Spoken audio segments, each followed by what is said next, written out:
So the next part, the Imam talks about some of the things which invalidate or break the fast. He says, whoever deliberately chooses, meaning intentionally, they do, and he's going to list a number of things, even if unaware of its impermissibility. So they deliberately choose to do something, even if they're unaware that it's impermissible, to do the following, while aware they are fasting, meaning it's not out of coercion or heedlessness. They weren't forced to do it, and they didn't do it because they forgot. Like sometimes if you're fasting, you may take a sip of water forgetfully. Oh, I'm fasting. So there's a difference between someone that does it deliberately and intentionally versus someone that was forced to do it or forgot and they did it. He makes that distinction very clear. And this is basically based on the prophetic saying, my nation is pardoned from mistake, forgetfulness, and what was done out of coercion. You'd be pardoned for those things. Mistake, forgetfulness, and coercion. And and also from the hadith reported by Imam al-Bukhari wa Muslim that was related by Abu Hurairah, the Prophet ﷺ said, whoever forgets while fasting and eats or drinks is to complete their fast, for Allah has provided them food and drink. Whoever forgets, here is the nisyan, this is the forgetful or the heedlessness, while fasting and eats or drinks is to complete their fast, meaning they continue to fast, it's not spoiled, for Allah has provided them food and drink.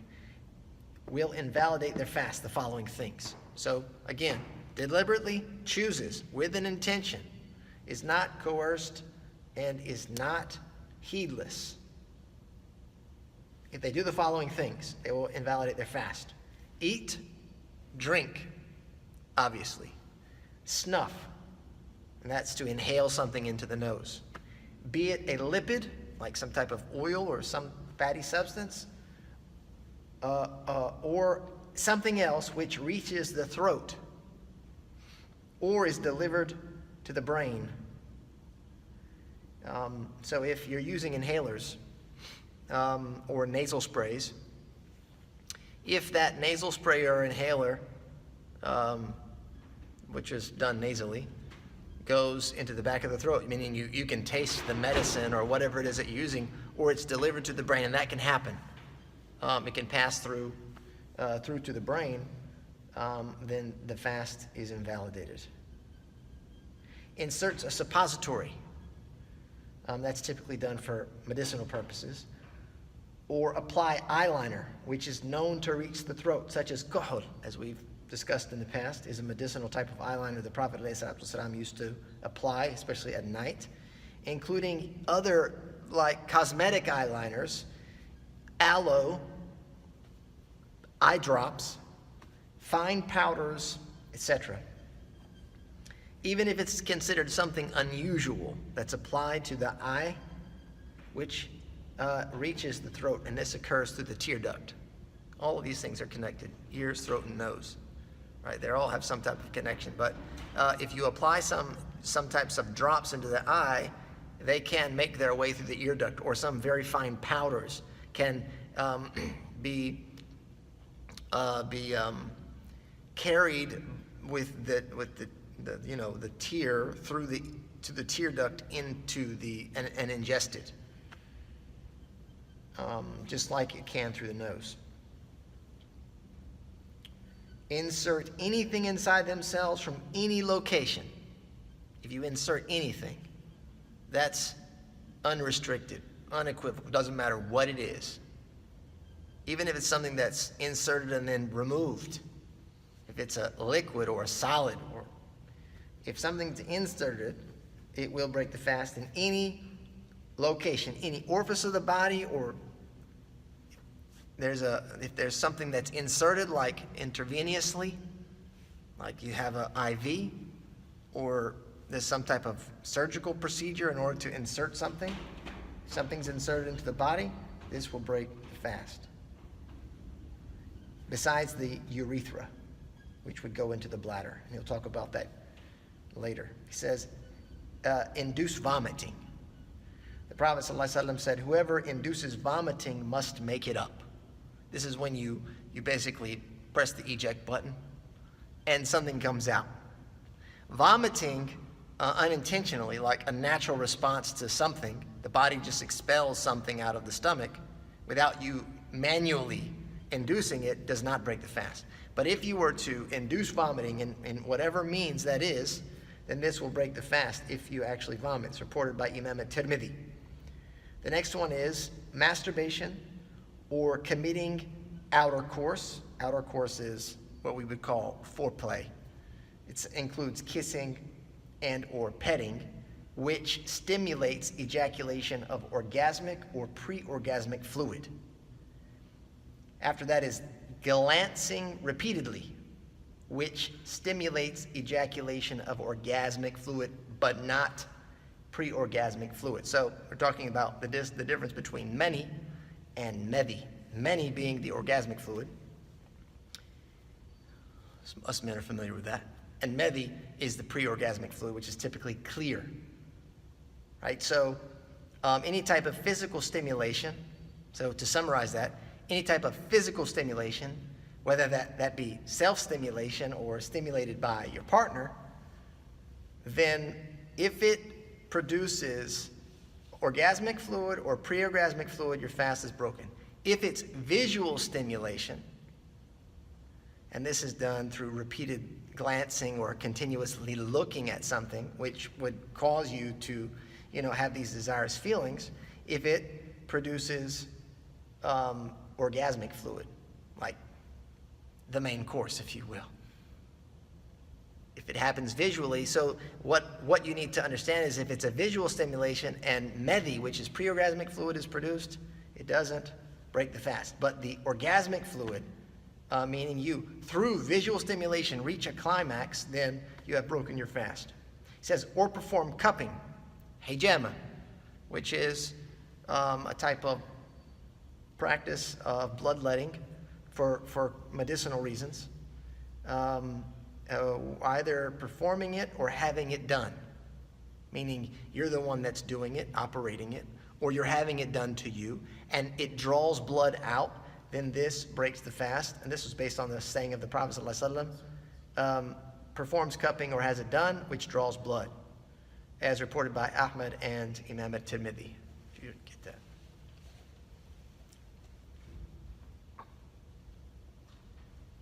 Thank you. So here, bloodletting, hijama, is very particular to the act of hijama itself, as opposed to phlebotomy, incision, or something like a nosebleed. Those things don't break the fast. So the hijama is something that the fuqaha considered to be very special and very particular, because and they don't use qiyas, like deductive reasoning or logical reasoning, with other types of bleeding, like phlebotomy, having blood drawn for whatever reason, or an incision and bleeding, and then a nosebleed, because the Prophet ﷺ included the one that does it as well as the one that has it done. So it's not simply about the blood here, right? He says, it is not broken due to the following. So those first couple of items, that's what breaks the fast. The following items, they do not break the fast. A fly, smoke, or dust, be it from the road or from flour, whether that's, whatever type of flour, that we typically cook with, flying into the throat. So if that is inhaled, unintentionally so, it just happens, then it doesn't break the fast. And this is basically because it's a great difficulty to avoid such a thing. Thinking until ejaculation. Based on the Prophet's saying reported by Al-Bukhari, Muslim, and Imam Ahmad, my nation is pardoned from the whispers of their hearts, so long as they do not act according to them or speak about them. So now we're still talking about, or we've moved back to like stimulation, sexual stimulation. And this is thinking. So we've gone through various different levels: physical stimulation, visual stimulation, and now it's just mental stimulation. And so any type of mental stimulation, whatever the result is, does not break the fast. Imam Ibn Qa'id, he says, because this is lesser than the repeated glance, which is the visual, arriving at a similar ruling to the repeated glance, meaning a conclusion for mental stimulation via the repeated glance, using juristic reasoning is problematic because the sensual thoughts can be very difficult for someone to control, whereas repeatedly looking and staring and witnessing things, someone has more control over whether they're going to look at it or they're not. All right, so there's a difference between the two, and that's why you cannot equate them and come to the same conclusion. He says, a wet dream, right? So something that happens while you're asleep. Inserting something into the urethra, even if it reaches the bladder, doesn't break the fast. Waking up with food in one's mouth, which is then spit out. Right, so if you had some food particles remaining, you fell asleep, as long as you woke up and you spit them out, you will not break the fast. If it's accidentally swallowed, it does not break the fast. But if it's deliberately done so, then you do. Right, so if there's some food particles in your mouth and you can't, it's impossible to get them out, they're very tiny, they're stuck in your teeth, and it just happens to be swallowed, then it won't break your fast. But if you're able to remove them, then you have to, absolutely. The resulting taste of something which is smeared on the bottom of one's foot. I don't know if anybody's ever experienced that. Some homeopathic treatments are, to put different creams or things on your feet, and it's absorbed into the body. And so sometimes they'll use like onion or garlic or various things. And believe it or not, when that's absorbed into the skin through the foot, it can, in some people, result in a taste of that very thing. You familiar with that? Okay, so that taste does not break the fast, if that were to happen. Or unintentionally ingesting water used to perform ghusl, clean the mouth and nose during wudu, al-madmada wal-istinshaq, even if it was exaggerated or done more than 3 times. Exaggerated here means mubalagha, which we know when making wudu or ghusl, during the process of cleaning the mouth and the nose, mubalagha for the nose is when you inhale water far enough to reach to the back of the nasal cavity without actually swallowing it. And madmada is when you rinse the mouth. Mubalagha, exaggerating, is when water is swished into the mouth to the point that it reaches all of the mouth and not just a part of it. So if in doing that you accidentally ingest water, it will not break the fast, even if you exaggerate, and even if he says you do it more than 3 times, which is considered excessive. Right? 3 times is the maximum that should be done, but if you do it more, excessively so, it will not break the fast. It is, however, considered disliked while fasting to exaggerate in inhaling water in the nose and bringing it far into the back of the mouth. It's disliked because it's highly likely that some of it will be ingested, or being wasteful, like I said, or being excessive, or due to heat or thirst, or, for example, playfully and wastefully submerging oneself in water is also considered disliked, but not due to ghusl or to cool off. So that addresses issues like swimming, etc., where you put yourself in a position where you're going in the water, you're submerging yourself, there's a high chance that you're going to ingest some water by doing that.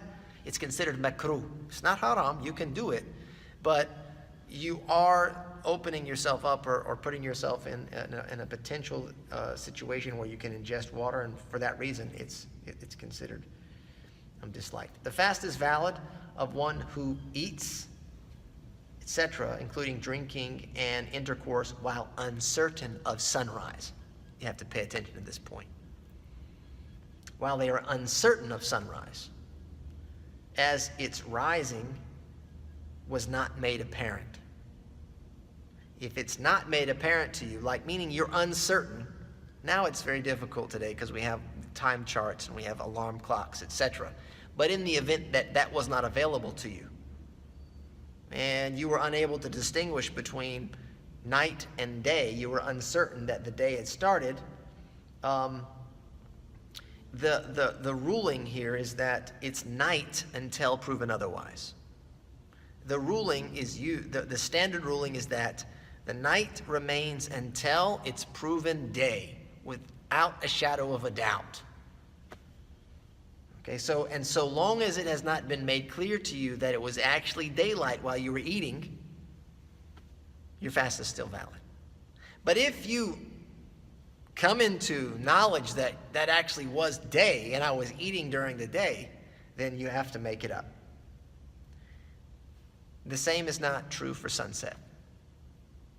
Because the ruling, the same basic concept of that ruling applies. Meaning, if you are uncertain that it is now night, you cannot break your fast until you are sure. Because the ruling is that it is day until it is proven to be night. And certainty is not removed with doubt. So if you know that it's the day and you're fasting and you doubt whether it's the night or not, you have to go with what you're certain of, and that is still the day. Like the nighttime. If you're in the night and it's before Fajr, you're sure it's night, and you're uncertain that it's day yet, you have to go with what you're certain of, and that the certainty is it's still night, and so it has to be proven without a doubt, or you have to be sure that it is daytime. He says, if they eat, etc., and believe it to be night, it must be made up if it becomes obvious that it is day, because they did not complete the fast. So here, he's basically letting us know that in the event that it's proven that it was either this or that, while we were, like for example, he says that it is the day, we were uncertain that it was the day, our fast is valid. But when we know that it was the day and we ate during that time, then the fast has to be made up.